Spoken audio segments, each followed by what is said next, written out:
I'm Sienna Bellamy, 39 years old, and 3 weeks ago my father said one thing that made me cut him out of my life forever. When I became homeless with my 17-year-old son and asked my father for help, he looked me straight in the eyes and told me there was no room for me in his 4-bedroom house. The same house where my 16-year-old half-sister has 3 bedrooms to herself, one for sleeping, one for her books, and one for her art. What my father didn't know was that someone had been watching all along, and they had plans of their own. Before I continue, please take a moment to like and subscribe, but only if you genuinely enjoy this story. Also, let me know where you're watching from and what time it is there. Now let me take you back 2 years to the day my husband walked out and my life started falling apart. 2 years ago, I had $45,000 in savings, a decade of experience as an interior architect, and what I thought was a stable life. Then Derek happened. My husband didn't just have an affair with his coworker, he didn't just pack his bags and disappear without a word. Before he vanished, he drained our joint savings account, every single penny, and left behind $28,000 in credit card debt with both our names on it.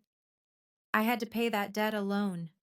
If I didn't, my credit score would tank, and I'd never be able to rent an apartment anywhere. 8 months ago, my mother was diagnosed with stage 4 lung cancer.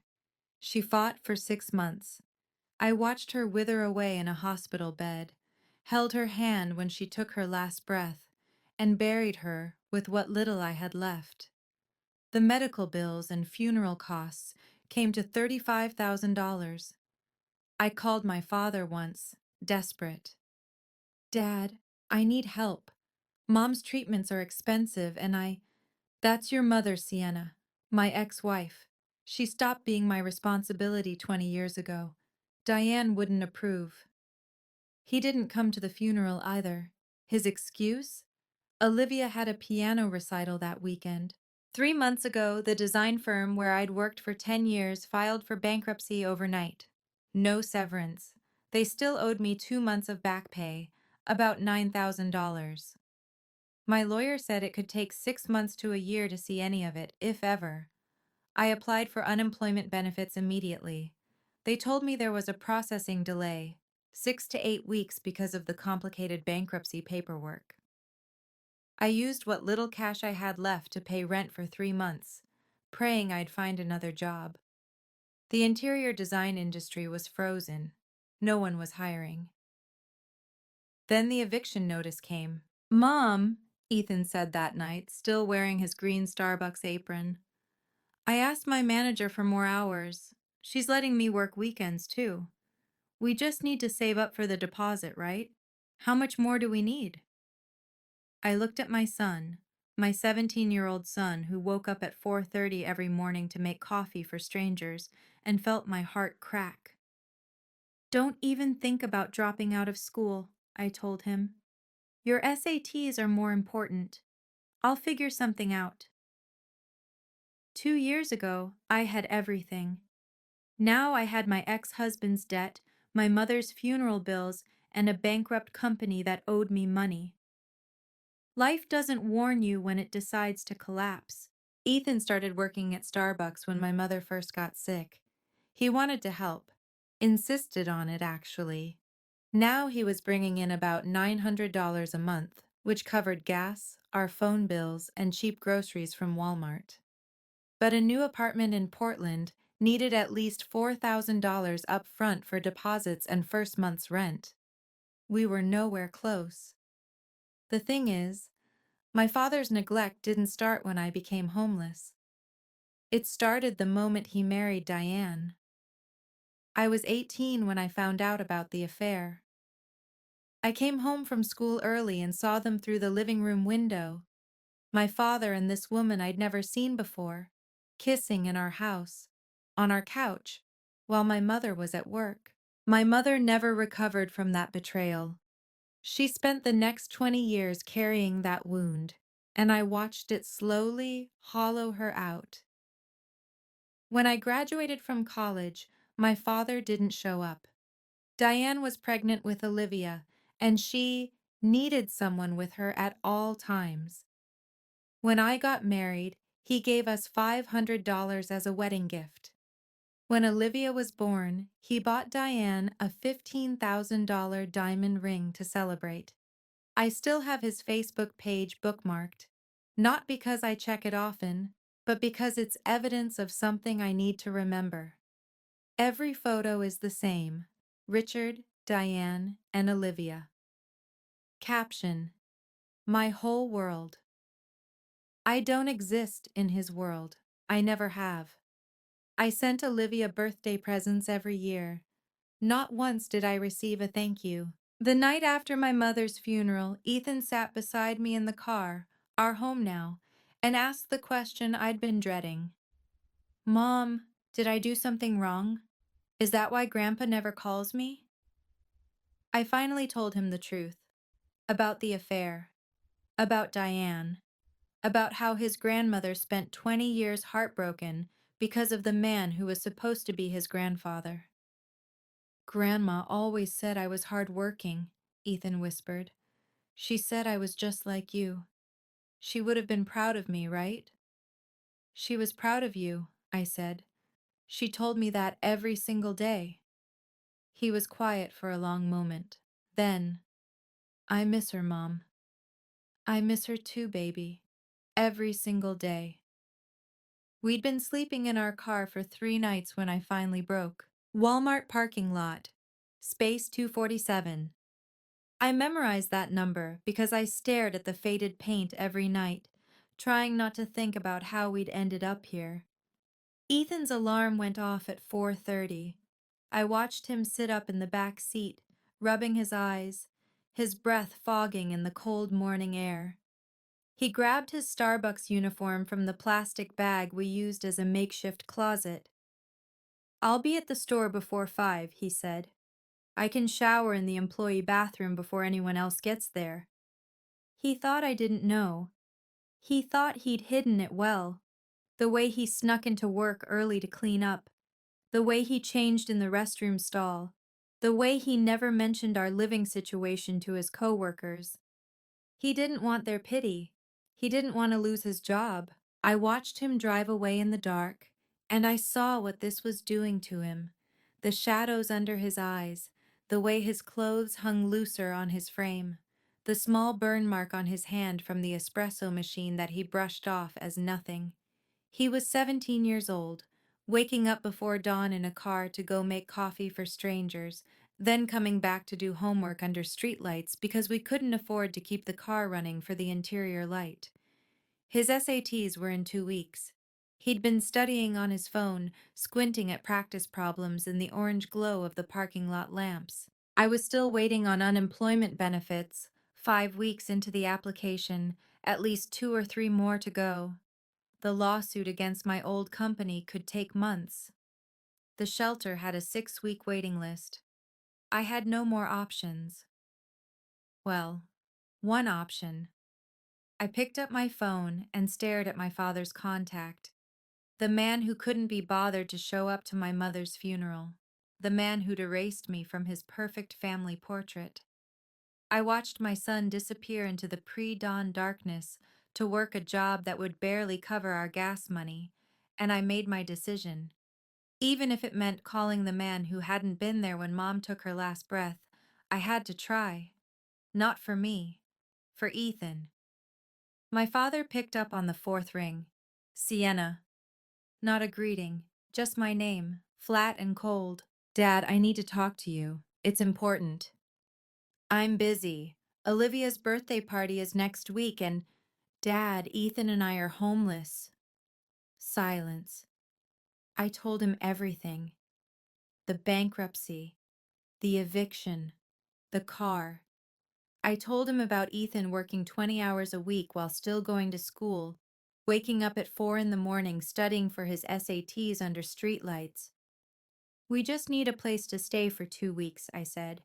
Just until I find a job and we can get an apartment. Ethan has his SATs coming up. He needs a real desk, a real bed. There's no room. I almost laughed. You have 4 bedrooms. Olivia needs them. All three of them? She has her bedroom, her library, and her art studio. She's developing her talents, Sienna. You wouldn't understand. Ethan could sleep on the couch, the floor, anywhere. No. His voice hardened. Ethan isn't Diane's grandchild. He makes her uncomfortable. I couldn't speak. My father continued, and I heard something ugly creeping into his voice. Besides, the kid makes coffee for a living. That's the future you raised him for? Olivia is preparing for art school. Do you see the difference? Still, I couldn't form words. Then Diane's voice came through the line. She must have grabbed the phone. Sienna, you're 39 years old and you still can't take care of yourself. Your husband left you. Your mother died. Your company fired you. Maybe you should ask yourself if you're the problem. The line went dead. I sat in the driver's seat of my car, phone still pressed to my ear, listening to nothing. My father had just mocked my son for working, for helping our family survive, and Diane, the woman who destroyed my mother's marriage, had just told me that my mother's death was somehow my fault. I called back. My hands were shaking, but my voice came out steady, steadier than I expected. I wasn't finished, I said when my father picked up. Sienna, 4 bedrooms, Dad. Olivia needs. Ethan wakes up at 4 in the morning. Did you know that? Silence. He drives to Starbucks before 5. He showers in the employee bathroom because we don't have running water. He works 8 hours, then he does his homework in a parking lot. He's 17 years old. That's not my. You mocked him for working, for helping his family. I didn't mock. You said, the kid makes coffee for a living. Those were your exact words. My father's breath was heavy through the phone. I heard him struggling to find a response. Diane thinks it's best if. Diane. I let the name hang there. So Diane decides who lives in your house now? It's our house. Is it? Something shifted in his voice, a crack in the armor. What's that supposed to mean? It means I remember things, Dad. Things Grandma told me when I was little. About that house. About who it really belongs to. Don't. His tone turned sharp. Don't bring my mother into this. Why not? Does she know you didn't come to Mom's funeral? Does she know you're refusing to help your own granddaughter? Does she know you laughed at Ethan for having a job? My mother is 80 years old. She doesn't need to be bothered with. Then you better hope I don't need to call her. He hung up on me. I stared at the phone. My hands had stopped shaking. For the first time in 20 years, I'd pushed back. And I'd heard something in my father's voice that I hadn't expected. Fear. I didn't realize Ethan was awake until I heard him sniffle. He was sitting in the back seat, still in his Starbucks uniform. The green apron was stained with coffee, and there was a fresh red mark on his hand, another burn from the espresso machine. He must have gotten back from his shift while I was on the phone, and I hadn't even noticed. He'd heard everything. Mom, his voice cracked. Did Grandpa really say that? About my job? I turned around to face him. The parking lot lights cast orange shadows across his face, and I could see the tear tracks on his cheeks. Ethan, I work really hard. He was trying not to cry, but his shoulders were shaking. I wake up early. I do everything they ask. My manager says I'm one of the best baristas she has. I know, baby. Grandma. He stopped, swallowed. Grandma always said she was proud of me. She said working hard was nothing to be ashamed of. She said I was just like you. She did say that every time she saw you. But Grandpa, he wiped his face with the back of his hand. He didn't even come to her funeral, Mom. He didn't help when she was sick. And now he's making fun of me for having a job while we're living in a car. I reached back and took his hand. the one with the burn mark. I know it hurts, I said, but listen to me. Your grandmother was proud of you. She told me that every single day. And the man who couldn't bother to show up at her funeral doesn't get to define your worth. Ethan was quiet for a long moment. Then he asked, "Who's this grandma you mentioned on the phone? The one who told you things about the house?" I hesitated. I'd never told him about his great-grandmother, never told him about the woman who actually owned the house my father lived in. But maybe it was time. "That's your great-grandma," I said. "Grandma Margaret. And I think it's time you knew about her." The next morning I called my father one more time. He answered with a sigh. "Sienna, I already told you. I have one question." "What? Does Grandma know?" The silence that followed was different from before. It stretched longer, heavier. "Know what?" His voice had changed. Guarded now. "Does she know you didn't come to Mom's funeral? Does she know you refused to let your granddaughter and great-grandson stay in her house?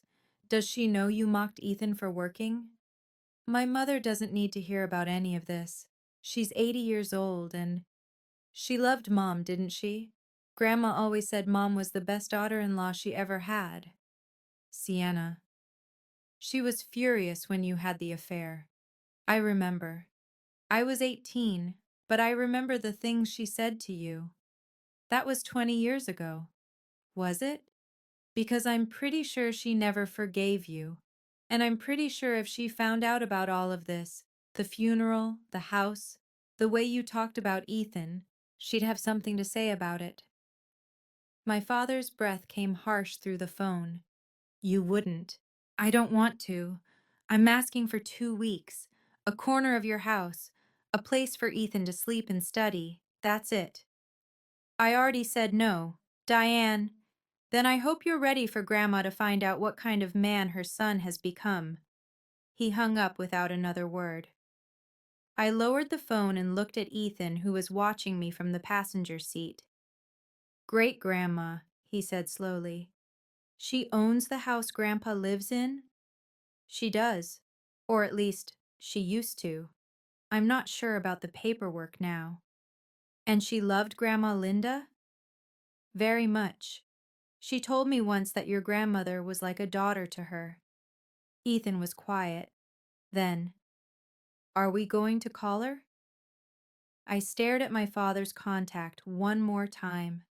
The man who'd hurt my mother, who'd abandoned me, who'd laughed at my son. "Yeah," I said. "I think we are." That evening, I drove out to my father's neighborhood. Ethan was asleep in the back seat, exhausted from another 8-hour shift. I parked on a side street, about a block away, where I could see the house without being seen. The colonial two-story looked exactly as I remembered it. White siding, black shutters, a manicured lawn that Diane probably paid someone else to maintain. 2 luxury cars sat in the driveway, a Mercedes and a BMW. The porch light was on, casting a warm glow that made everything look perfect. Welcoming. What a lie. A memory surfaced. Me, 10 years old, walking through that house with Grandma Margaret. She'd held my hand and pointed to the crown molding, the hardwood floors, the bay window in the living room. "This house is mine, Sienna," she'd told me. "I let your father live here because he's my son. But it belongs to me. And someday when you're older, it'll be yours." I remembered asking why Dad didn't have his own house. Grandma had smiled, but there was something sad in it. "Your father has always needed someone to take care of him. First me, then your mother. Now." She'd trailed off, shaking her head. "Now Diane," I thought, finishing the sentence 29 years later. Another memory. Grandma sitting with my mother in this very house after the affair came out. Mom was crying, and Grandma was holding her hands. "Linda, you are the best daughter-in-law I could have asked for. I'm so sorry my son did this to you. You deserve so much better. Oh. My mother had loved Grandma Margaret, and Grandma had loved her back more than she'd ever loved Diane. I stared at the house. 4 bedrooms, 3 of them dedicated to a 16-year-old's hobbies, and somewhere inside, my father slept comfortably in a home he'd never paid for, while his grandson slept in a parking lot. Did the house still belong to Grandma? Or had she signed it over at some point? I didn't know, but I knew someone who might. Uncle Thomas picked up on the second ring. Sienna, is everything okay? It was the first time in months anyone had asked me that, and actually sounded like they meant it. Thomas was my father's younger brother, a real estate attorney who'd always been kind to me, even when the rest of the family pretended I didn't exist. He was also the only person from my father's side who had come to my mother's funeral. Uncle Thomas, I need to ask you something. About Grandma's house. Silence. Then, why? I told him everything. The bankruptcy, the eviction, the car, my father's refusal, the things he'd said about Ethan. When I finished, Thomas let out a long breath. Your father said that? About Ethan's job? He said the kid makes coffee for a living like it was something shameful. Ethan heard the whole thing. My God! Thomas's voice was heavy with disgust. That boy wakes up at 4 in the morning to help your family and Richard mocks him for it? Uncle Thomas, I need to know. The house. Is it still? Sienna, I have to tell you something. He paused, and I heard him close a door. Your grandmother was furious when Richard didn't show up to Linda's funeral. She called me that night, crying. She said, Thomas, I raised a monster. Linda was like a daughter to me, and my son couldn't even pay his respects. My throat tightened. She never forgave him for the affair, Thomas continued. She tolerated Diane for Richard's sake, but she never accepted her, and when she heard about the funeral, he trailed off. She's been waiting, Sienna, waiting for the right moment. The right moment for what? To hold him accountable. She asks about you and Ethan all the time. She knows more than you think. But the house, still in her name, 100%. Richard has been living there rent-free for 30 years. He's never paid her a single dollar. My heart pounded. Call her, Thomas said. She'll want to hear this. And Sienna? She's going to be very, very angry. I stared at Grandma Margaret's number on my phone for a full minute before Ethan spoke. Mom, Uncle Thomas said Great-Grandma loved Grandma Linda. He said she asks about us. He was sitting up now, fully awake. Call her. I want to know about her. My finger hovered over the screen. I hadn't spoken to Grandma Margaret in over a year. Not because I didn't want to, but because every time I thought about calling, I felt like I'd be bothering her. She was 80 years old. She didn't need my problems. But Uncle Thomas's words echoed in my mind. She's been waiting. I pressed the call button. She answered after 2 rings. Sienna, is that you? Her voice was exactly as I remembered. Sharp, clear, no trace of frailty despite her age. Hi, Grandma. I'm sorry I haven't called in so long. Don't apologize. I know you've been through hell. A pause. I miss you, sweetheart. And I miss your mother. Linda was the best daughter-in-law I ever had. Did you know I still have her photo on my nightstand? I couldn't speak.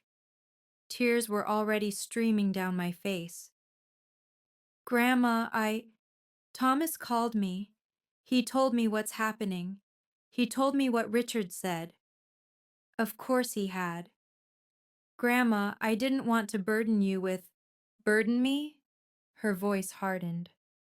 My grandson refuses to help his daughter, and great-grandson while they're living in a car? He didn't come to Linda's funeral? And he mocked that boy for working? Ethan, I managed. His name is Ethan. I know his name. Linda talked about him constantly. She said he was the hardest working young man she'd ever met. She was so proud of him, Sienna. So proud. Ethan was crying now, too, silently, listening to every word. Grandma, I don't know what to do. We don't have anywhere to go, and Dad won't. Listen to me. Her voice cut through my rambling. Richard doesn't own that house. I do. He's been living in my house for 30 years without paying me a penny, and he has the audacity to turn away my great-granddaughter, to laugh at my great-great-grandson for having a job. I heard her take a breath, steadying herself. When is that girl's birthday party? Olivia? Next Saturday. Why?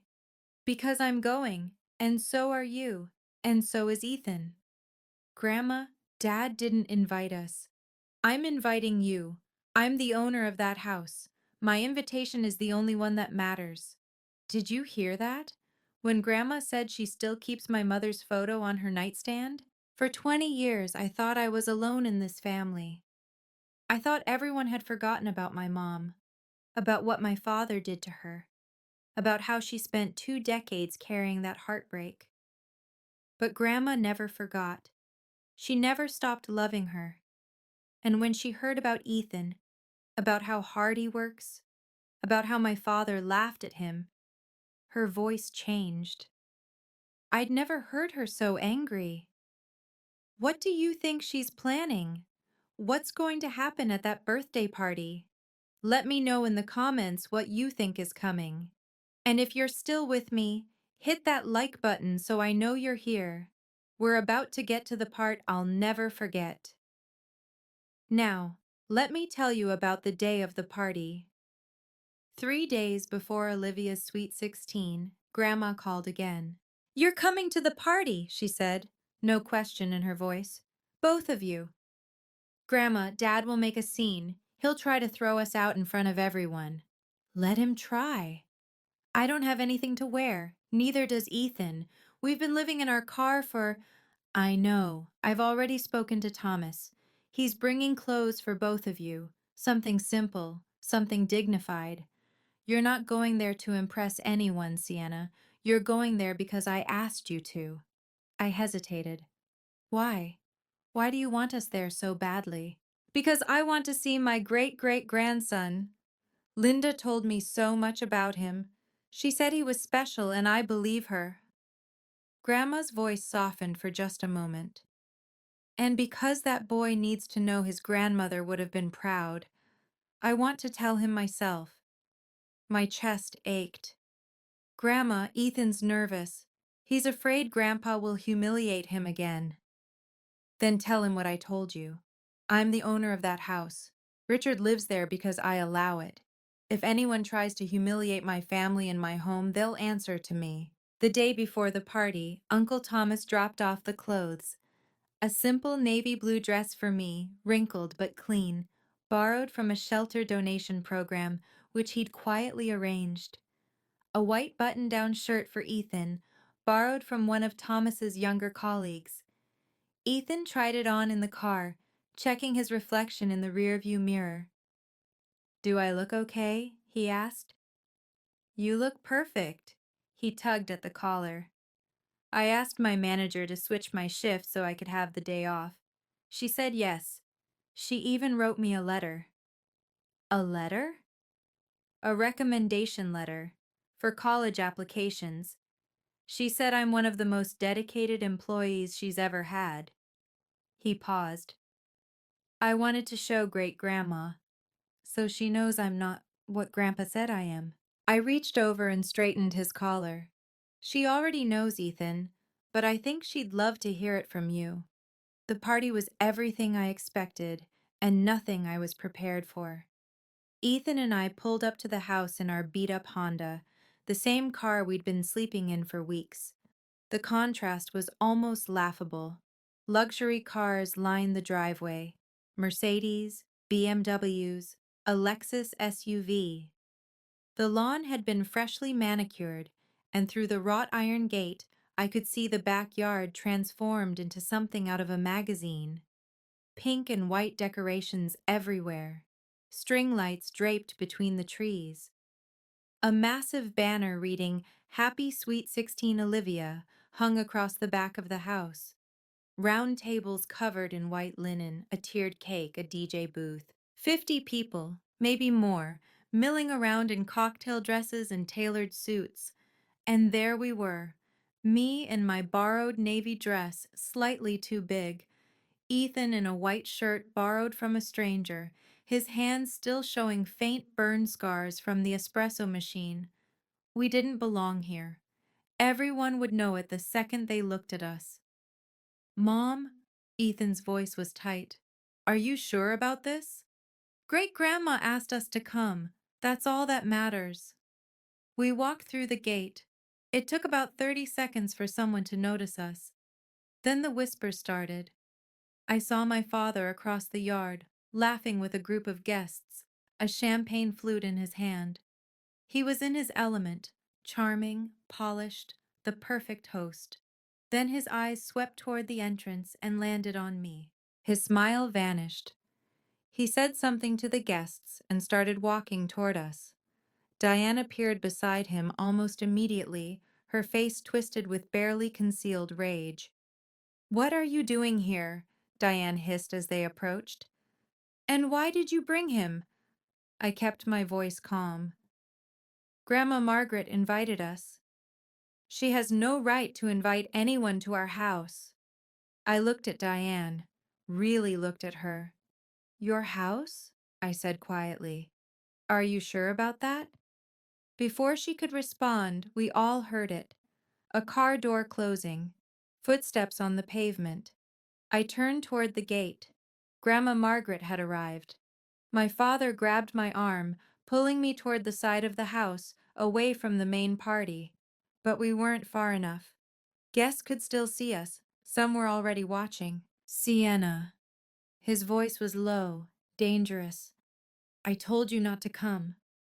And I told you Grandma invited me. This is Olivia's day. You're not going to ruin it." Diane stepped closer, her heels sinking into the grass. "You need to leave, both of you. Now."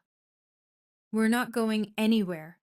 My father's eyes flicked to Ethan, who stood rigid beside me, his jaw tight. "And you brought him."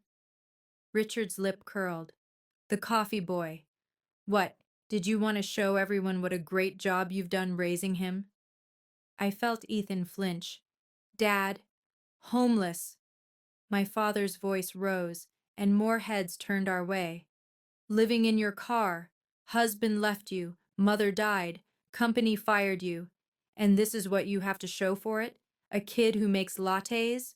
Several guests had stopped pretending not to listen. I saw phones coming out. "Sienna, do you have any idea how embarrassing this is? Showing up here like this? People are going to think—" "Think what, Richard?" The voice came from behind us, clear and sharp as a blade. My father spun around. Grandma Margaret stood at the edge of the patio, a worn leather briefcase in her hand. She was small, barely 5 feet tall, but the way she held herself made her seem larger. Behind her, Uncle Thomas had materialized, his expression carefully neutral. The entire party had gone silent. Even the DJ had stopped the music. "Mom." My father's voice cracked. "What are you doing here?" Grandma didn't answer him. Instead, she walked straight past him, past Diane, past the gawking guests. She stopped in front of me and pulled me into her arms. "My girl," she whispered. "I'm so sorry I wasn't there sooner." Then she released me and turned to Ethan. "And you." Her eyes swept over him, the borrowed shirt, the burn scars on his hands, the exhaustion written in every line of his young face. "You're Ethan, Linda's great-grandson." Ethan nodded. Unable to speak, Grandma took his hands in hers. Your grandmother told me everything about you. She said you were the hardest worker she'd ever known. She said you woke up before dawn to help your mother. She said you never complained, not once.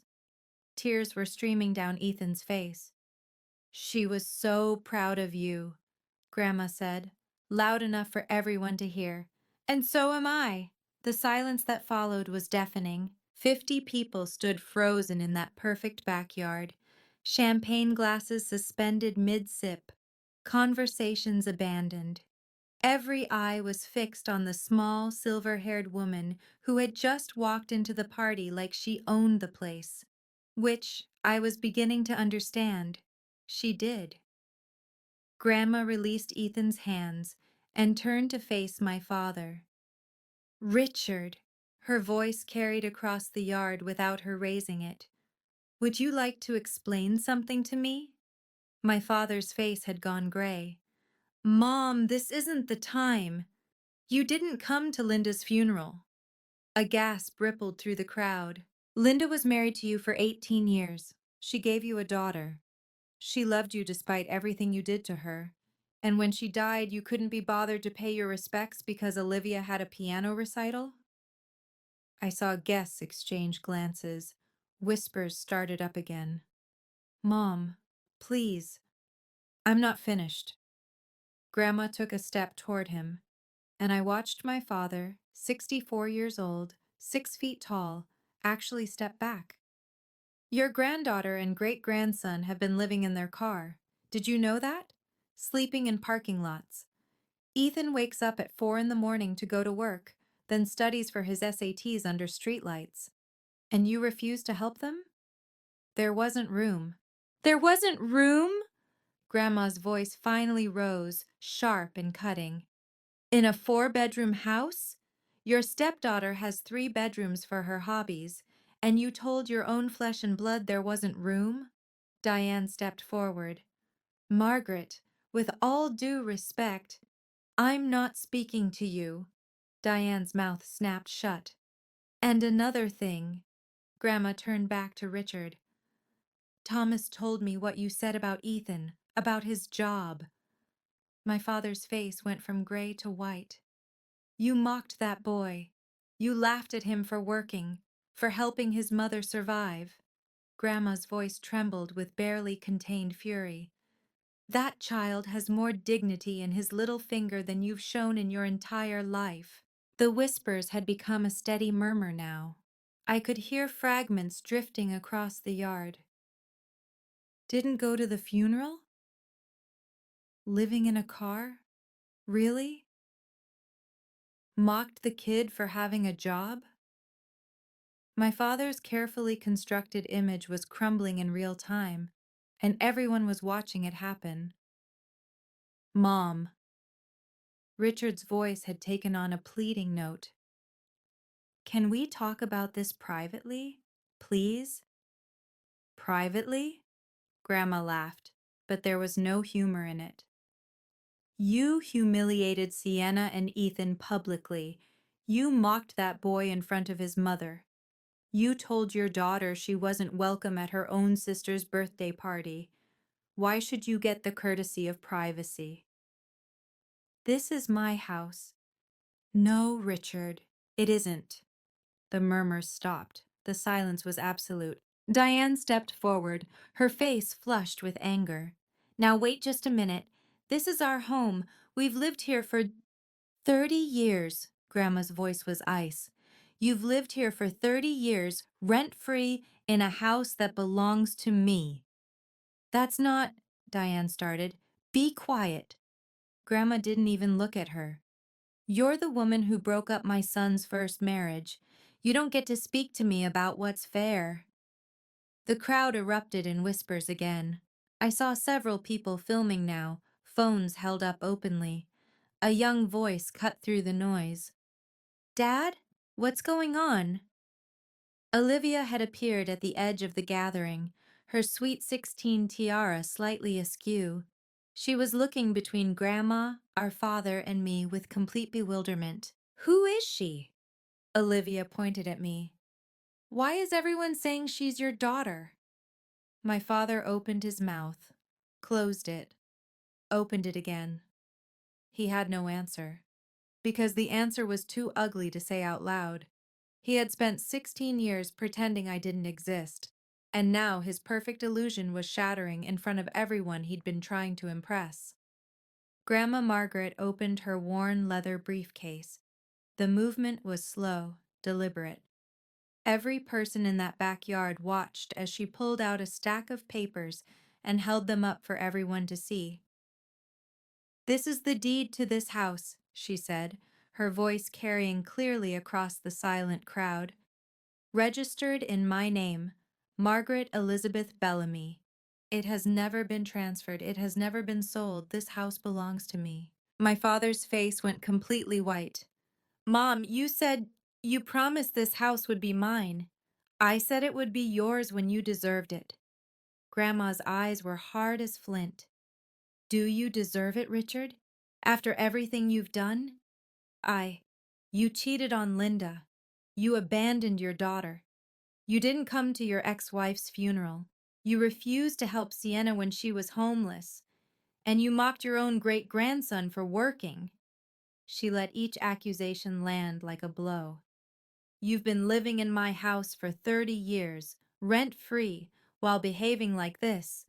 Do you truly believe you deserve to own it?" Uncle Thomas stepped forward. His voice was calm, professional, a lawyer delivering facts. "I'm a real estate attorney.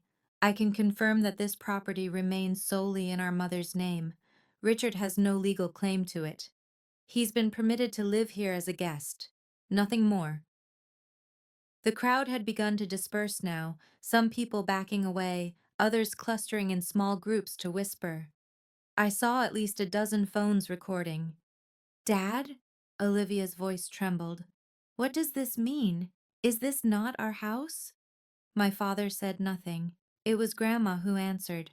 "It means, child, that your father has been living a lie, and it's time for the truth to come out." She turned to me, and her expression softened. "Sienna, Ethan, you're moving into the downstairs bedroom, tonight." "You can't do this." Diane's voice was shrill, cutting through the stunned silence. "This is our home. Olivia needs those rooms." Grandma didn't even look at her. "Sienna, Ethan, you'll take the guest room on the first floor. There's a desk, a proper bed, and a bathroom. It should be enough for now." "Mom, please." My father reached for her arm. Grandma stepped back, out of his reach. "Don't touch me." Her voice was quiet, but lethal. "You've had 30 years to be a decent human being, and you've failed at every turn." "What about Olivia?" Diane grabbed her daughter's arm, pulling her close. "She has her art studio, her library. She needs those spaces." "Olivia needs one bedroom." Grandma's tone brooked no argument. "Like every other teenager.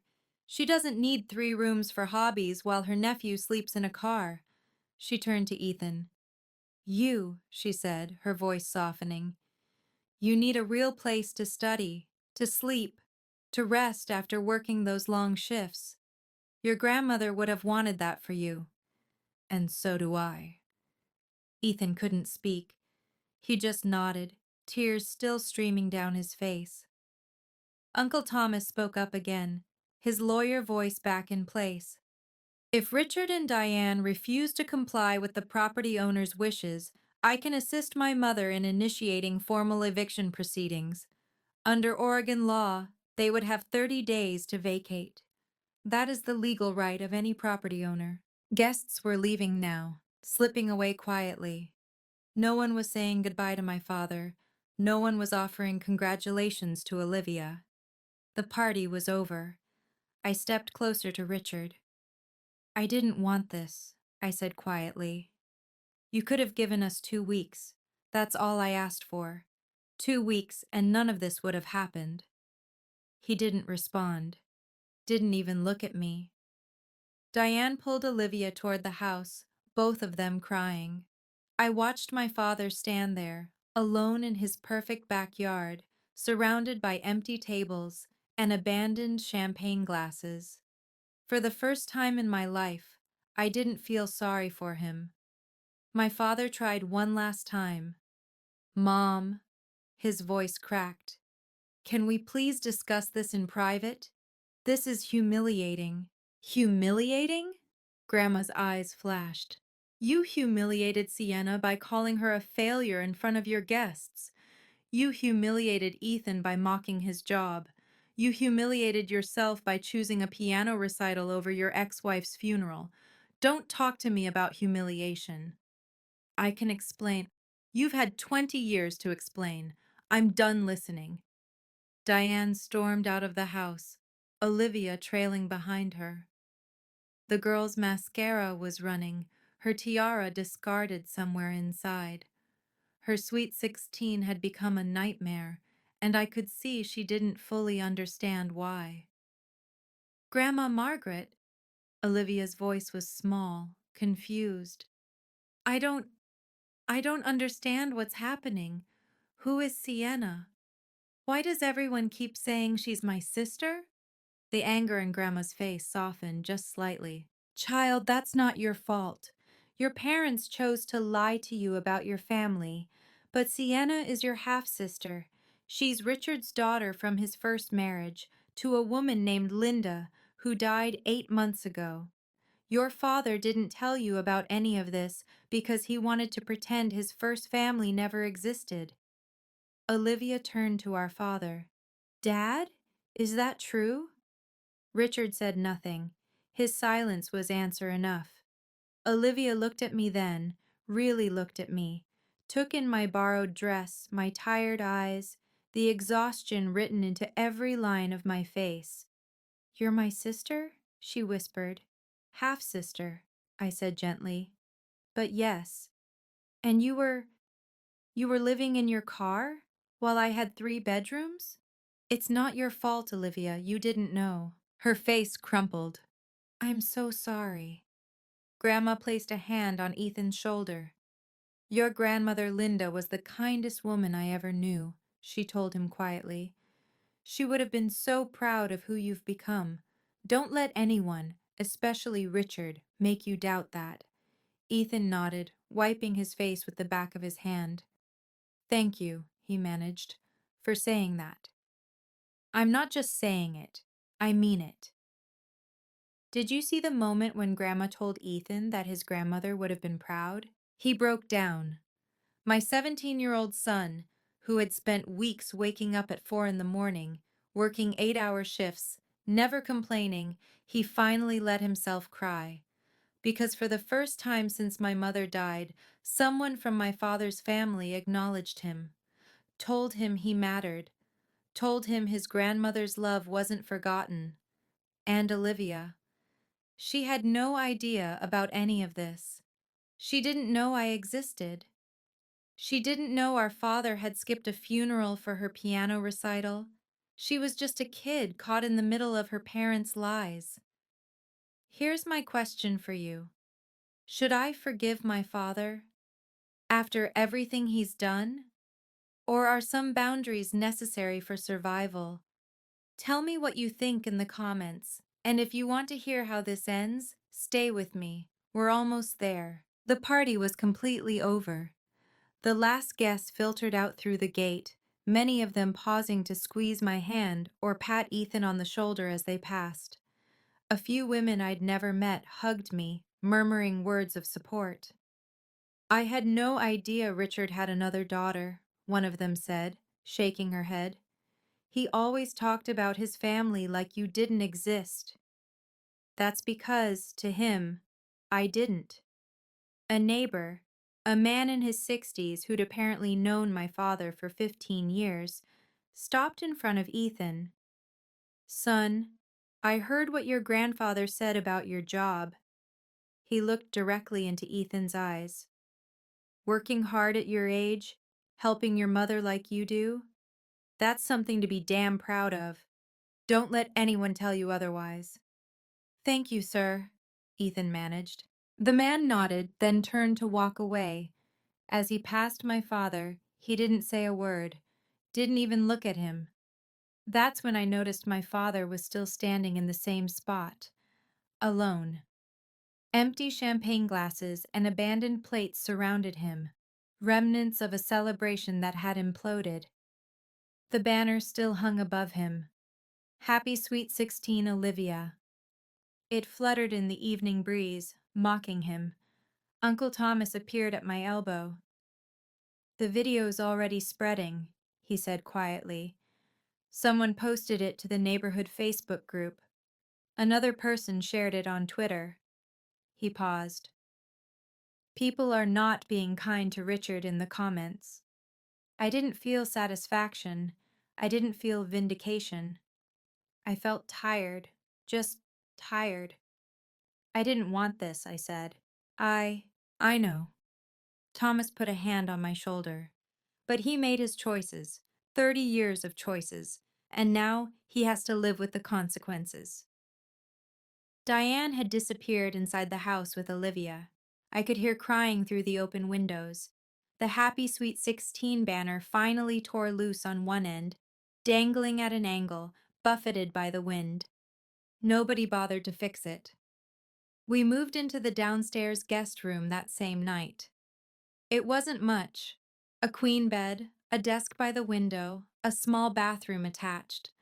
But after 3 weeks of sleeping in a car, it felt like a palace. Ethan sat down at the desk and ran his hands over the surface, like he couldn't quite believe it was real. "I can study here," he said softly. "I can actually sit at a real desk and study." "You can." He opened his backpack and pulled out his SAT prep book, dog-eared and wrinkled from being read in parking lots under streetlights. He set it on the desk, smoothed the pages, and just stared at it for a moment. Then he pulled out something else, a folded piece of paper.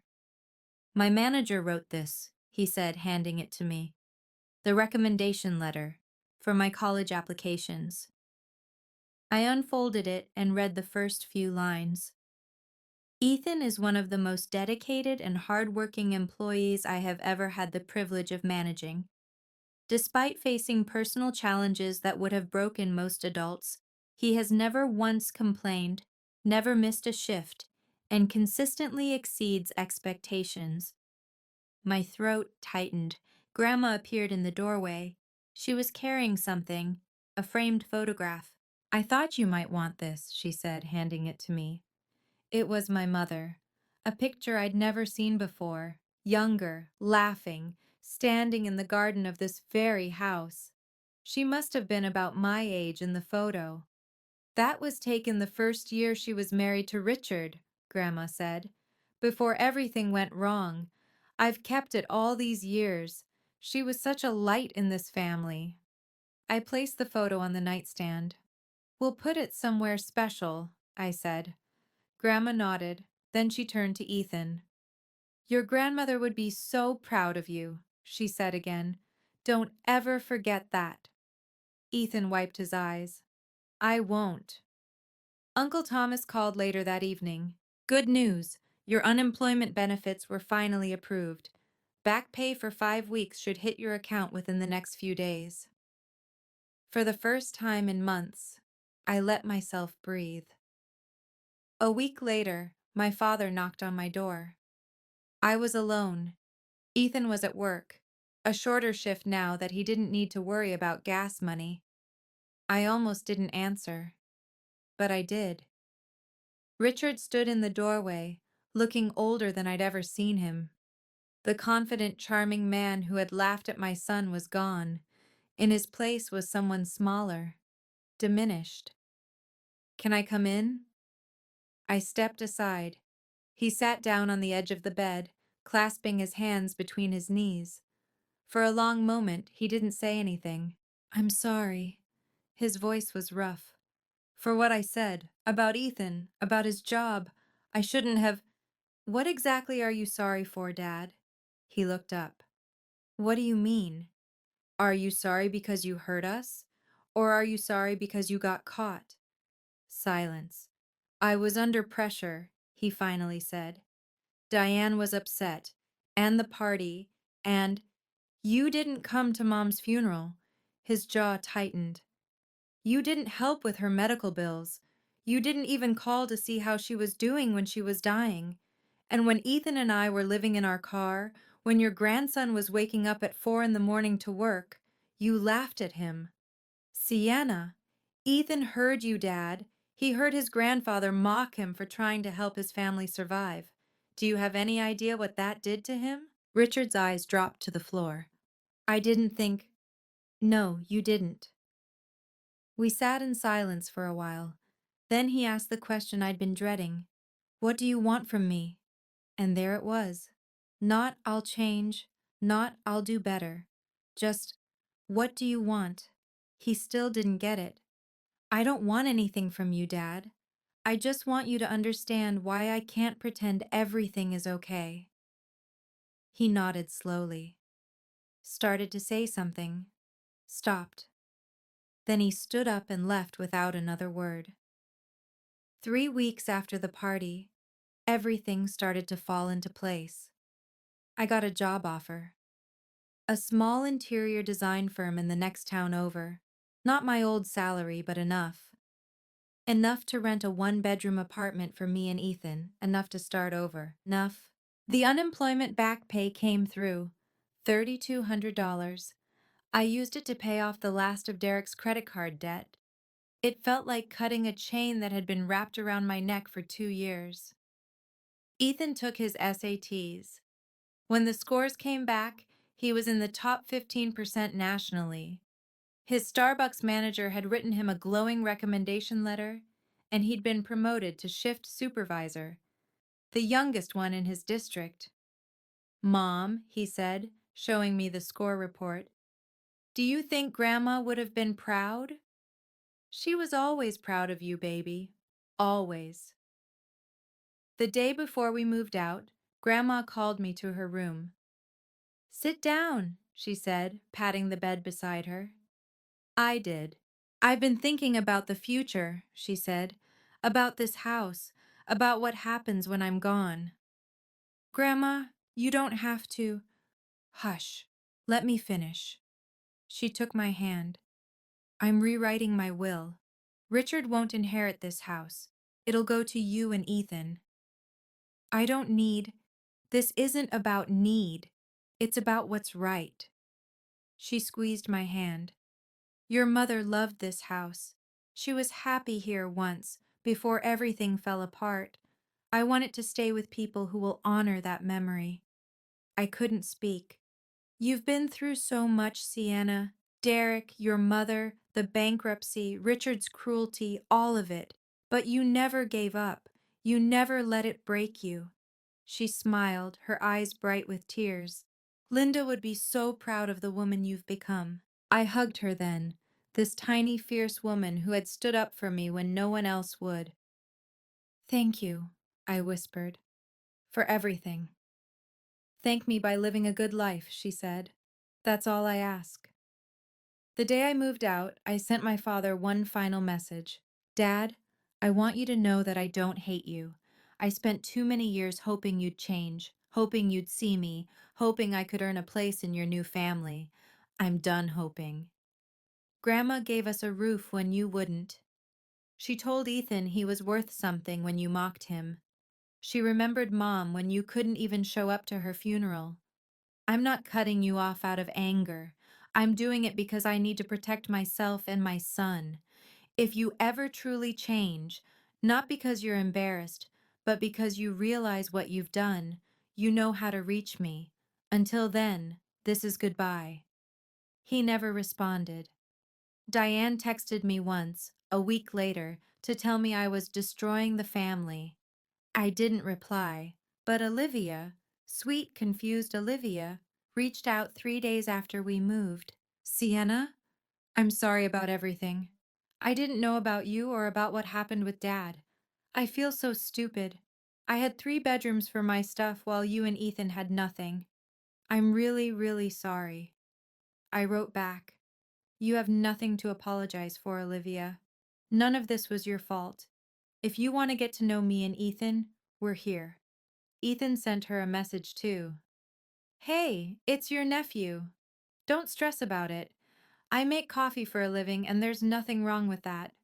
Let me know if you ever want to hang out. That night in our new apartment, small, simple, ours, I placed my mother's photograph on the bookshelf. We made it, Mom, I said quietly. Ethan and I, we're going to be okay. My son was at his desk, laptop open, working on college applications. He looked up and caught my eye. Mom? Yeah?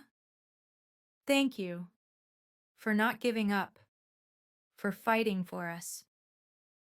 I walked over and hugged him. I didn't win because of the house, I said. I won because you know that waking up at 4 in the morning to help your family is something to be proud of, no matter what anyone else says. He hugged me back, tight. Grandma would be proud, he whispered. She is, baby. She is. That's my story. My mother died 8 months ago, and my father couldn't be bothered to attend her funeral. Then he mocked my son, my hard-working, dedicated, incredible son, for having a job that helps our family survive. But my grandmother, my 80-year-old grandmother, remembered. She remembered my mother. She remembered what family is supposed to mean, and when it mattered most, she stood up for us. If you've ever lost someone and felt alone, if you've ever been mocked for the work you do, if you've ever felt like you didn't belong in your own family, you're not alone. I see you. Tell me your story in the comments. I read every single one. And if this video meant something to you, please like, subscribe, and hit that notification bell. There's a link in the description to another story you might connect with. Thank you for staying until the end. Thank you for being here with me. Until